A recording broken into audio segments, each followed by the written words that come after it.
Bienvenidos una vez más a una clase de la Escuela de Formación Bíblica, en el nivel 3, en esta que es la lección número 7, que se llama las clases de estudio bíblico.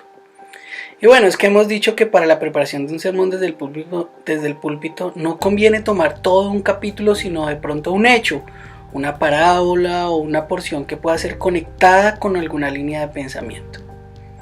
La razón es que cuando el predicador habla él solo desde el púlpito, le conviene presentar un mensaje compacto y no excesivamente extenso. Pero hay otro método de instrucción, es el método que quizás sigamos en el futuro llamado la clase bíblica, en la cual no solo el predicador sino los oyentes pueden tomar parte, y aunque ello exceda los límites de la homilética, por lo importante que es para los pastores e instructores cristianos, no queremos dejar de ofrecer esta sugerencia como una opción para el futuro. Las clases bíblicas normalmente no deben usarse sermones textuales, sino lo que se trata son sermones más tópicos o expositivos alrededor de desarrollar sea un texto o un capítulo. Hoy vamos a mirar dos de estos ejemplos que son muy lindos, y es estudiar la Biblia por libros o la Biblia por capítulos. Bueno, y entonces, ¿cómo haríamos estas clases de estudio? Estas clases de estudio, la primera sugerencia que hacemos es estudio de la Biblia por libros. En estas reuniones de estudio de la Biblia por libros o capítulos, como es lo que vamos a ver en el día de hoy, tal caso asiste el alumno, debe leer de antemano el capítulo o la porción que se va a estudiar. Aún es mejor si se ha distribuido preguntas escritas que despierten el interés del estudio. Dichas preguntas o sugerencias pueden ser formuladas particularmente por el instructor o el maestro para cada capítulo o libro, o bien utilizar las siguientes sugerencias de carácter general que podemos dar. Por ejemplo, quién escribió el libro, a quién fue escrito, cuándo fue escrito, motivo por el cual lo fue, circunstancias de aquellos para los cuales fue escrito, qué referencias nos da el libro de la vida y el carácter del autor, cuáles son las principales ideas del libro o enseñanza, cuál es la verdad central del libro, cuáles son las características del libro, que cada alumno haga una división, por ejemplo, analítica del libro comparando la división y que la traiga y la comparamos con la persona que dirige el grupo. Se puntualizan las enseñanzas y aplicaciones espirituales que ocurren en cada sección, y esto enriquece muchísimo la charla, el hecho de que se estudie previamente y después se llegue, en nuestro caso el domingo, a compartir lo que se reflexionó, o se aprendió o se investigó, pues va a ampliar mucho el conocimiento de todos. Continuamos. Bueno, y quiero dar un pequeño ejemplo acerca de cómo se estudiaría un libro. Voy a tomar el libro de Éxodo como el ejemplo a desarrollar. Por ejemplo, arrancaríamos de esta manera. Lo voy a hacer muy rápido para que usted tenga solamente una idea acerca de lo que es el estudio. El nombre de Éxodo nos indica el contenido de este libro, la salida de Israel de Egipto. Israel vuelve a su tierra prometida. Éxodo contiene la maravillosa e importante historia empezada en Génesis, asumiendo una forma nacional más bien que personal o familiar, como lo fue en el Génesis, y narrando los pasos que condujeron al establecimiento de una teocracia hebrea. En este hecho histórico vemos la figura de las verdades fundamentales de todo lo que es la salvación. Podemos llamar el Éxodo el libro de la salvación, si usted lo quisiera llamar así. Empieza con la oscuridad del yugo egipcio y termina con la nube de la gloria de Dios en el tabernáculo. Una primera subdivisión sería el Éxodo y los cristianos. El viaje de los israelitas de Egipto a Canaán es un símbolo de la peregrinación del cristiano, donde Egipto representa el reino de Satanás, el mundo del cual tenemos que salir, el desierto, la condición del creyente que ha dejado la vida antigua, pero que todavía no ha encontrado la plenitud de la vida de Cristo, y Canaán, la vida del creyente que encontró la vida en Cristo y la vida abundante y victoriosa. Hay unas llaves que nos pueden ayudar a hacer el recorrido del libro. Llamamos llaves a los libros o a los versículos de cada libro, que nos dan el conjunto del contenido mismo. Por ejemplo, el capítulo 3 del Éxodo, el versículo 7 y el 8, nos muestran la aflicción en Egipto, librado hasta que es sacado a buena tierra. El 12-13, que muestra la sangre os será por señal, lo fundamental de la salvación. Y el 19, 4 y 6 os he traído a mí para hacer un especial tesoro sobre todos los pueblos. El tiempo. Entre Génesis y Éxodo hay un espacio de 3 siglos y medio sobre el cual no leemos nada en la Biblia. En este tiempo crece la familia de Jacob, que llegan siendo 70 y salen siendo una nación numerosa donde hay 600.000 varones. La principal figura del Éxodo pues obviamente es Moisés. Él nos es presentado como un representante de la ley y del antiguo pacto. Mirando su historia podemos dividirlo en 3 partes de 40 años. Cada una, 40 años en la educación humana, se hizo un varón poderoso, 40 años en la educación divina, en la quietud del desierto, y allí se hizo un varón humilde y sencillo, y 40 años ejerciendo su alta profesión y experimentando cómo Dios puede utilizar poderosamente a un hombre que se humilla. Nótese la importancia de todas las etapas de la educación y cómo Dios utilizó esto alrededor de las diferentes maneras como Él quería proyectar el pueblo de Israel. Después de muchos años de estar en el palacio, se recordó de su Dios y de su pueblo, y de ahí fue guiando a Israel. Las divisiones del libro. Podemos dividirlos en 3 partes. Israel en Egipto, que sería el capítulo 1 al 15, 21, que ahí se presenta la opresión por los egipcios. Por medio de ella Dios preparó al pueblo para salir de la tierra rica de Gosén, el nacimiento y la educación de Moisés y las plagas de Egipto después más adelante. La segunda es las experiencias en el camino del desierto, que muestran el capítulo 15, 22 al 18, donde nos hablan de Mara, de Elim, de las codornices, del maná, del agua de la peña, de la victoria sobre Amalek, el Señor cómo los saca de Egipto y cómo los mantenía, protegía y guiaba. Y una tercera parte que es Israel al pie del monte Sinai, que es del capítulo 19 al 40. Mandamiento de Dios, la alianza entre Dios y el pueblo, el plan del tabernáculo, el becerro de oro, la construcción del tabernáculo, los salvados, que para permanecer en el Señor necesitaban la ley y el sacrificio. Y por último, Cristo en el Éxodo. Toda salvación de Dios es hecha por Jesucristo, por lo tanto este libro de la salvación, pues su símbolo finalmente es Cristo. Nos utilizan varias simbologías como el Cordero de la Pascua, Aarón, el Mar Bermejo, el maná, el tabernáculo. Pues con el tabernáculo entero podemos desarrollar toda una cátedra acerca de salvación: el altar del holocausto, la fuente de metal, la mesa de los panes, el candelero, el altar de perfumes, en fin. ¿Cuál es el mensaje? El mensaje de Éxodo finalmente es doble. Habla de la manera como el Señor actúa y su redención, su dominio se nota en sus palabras, órdenes, aparecen mandamientos, juicios, santidad, en su bondad y cuidado hacia las necesidades del pueblo también, alrededor de un hilo del pecado del pueblo y personas individuales que actúan mal en contra del Señor. Pero alrededor de esto, si sacamos algo del Éxodo, es la inmensa gracia de presentar un recurso de salvación o de sangre sustituyendo el pecado de aquellos que lo habían hecho. Todos los libros de la Biblia pueden ser estudiados de una manera similar a esta que acabamos de hacer, sacando conclusiones para la vida de cada persona basados en la investigación de todos. Continuamos.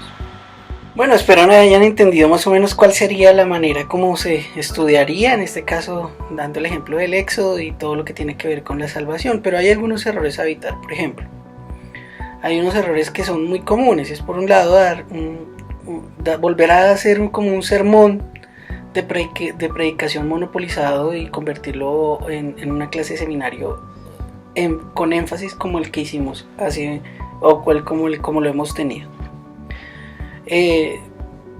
Creo que en esta situación sería otro modelo diferente, donde nos limitamos a datos que tienen que ver más con la reflexión y la enseñanza espiritual de la persona.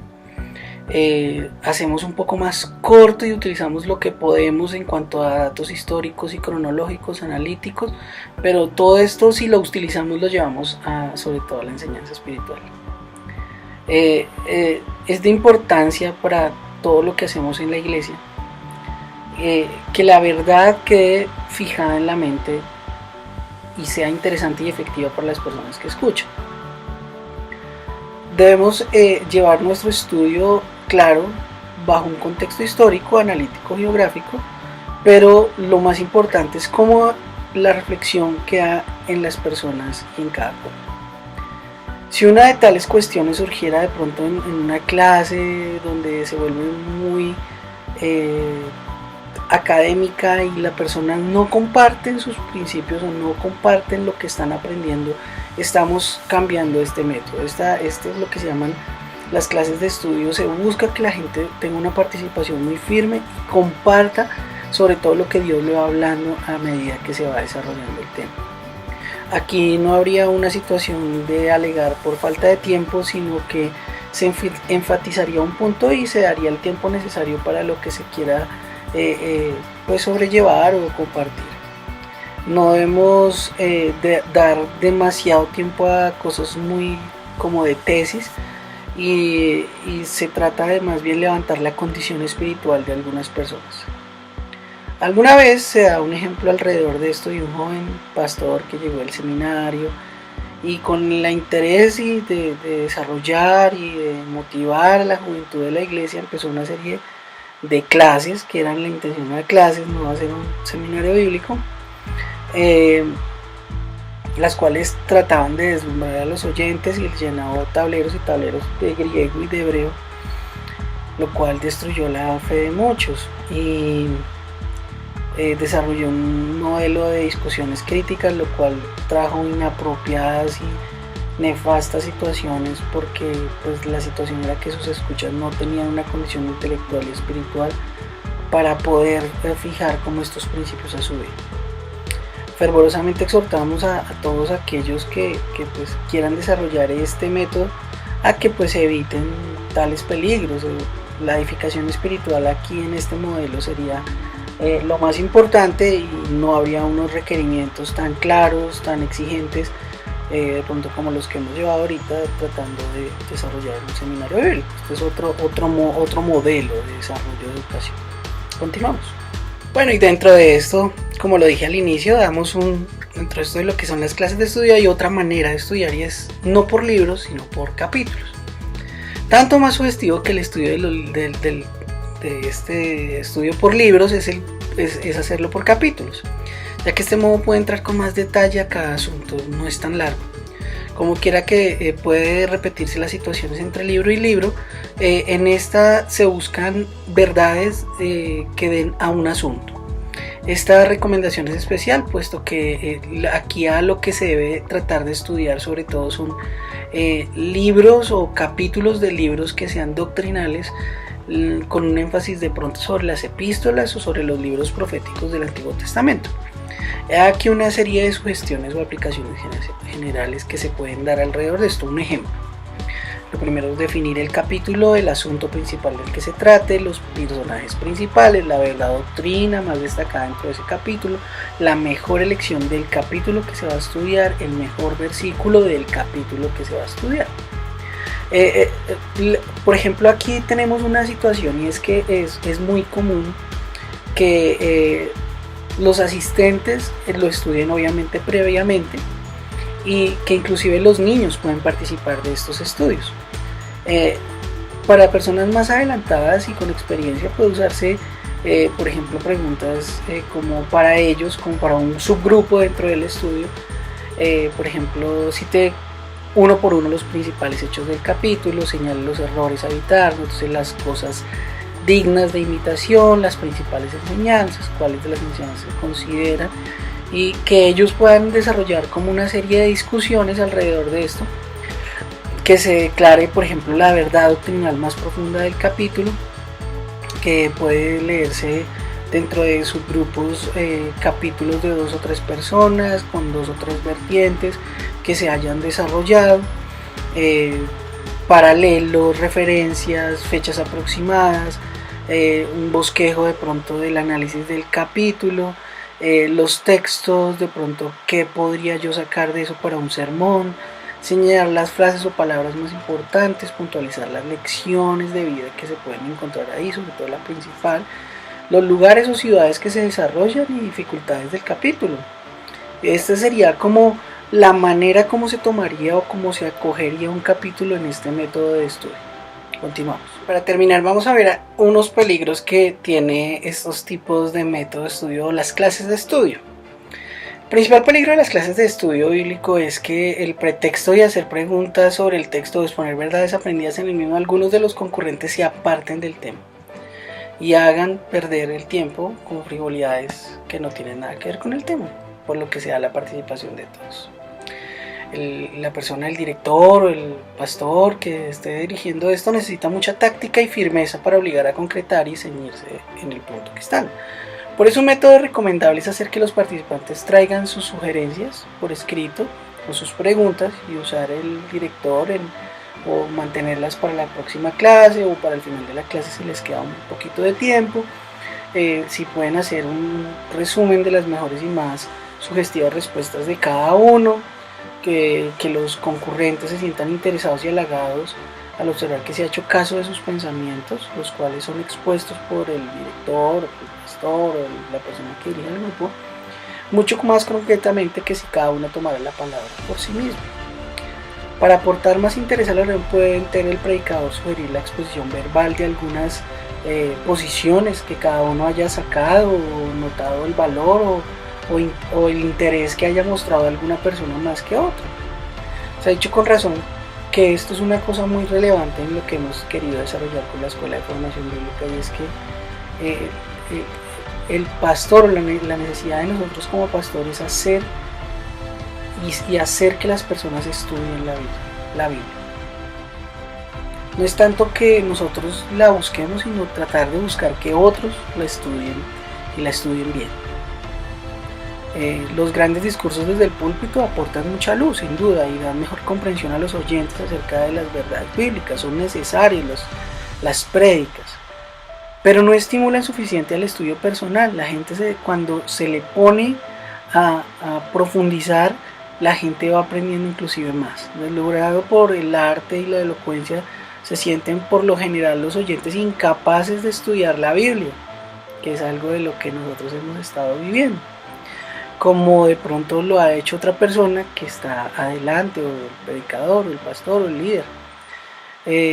Pero la idea del Señor fue que nosotros nos hiciéramos estudiantes diarios de la palabra de Dios.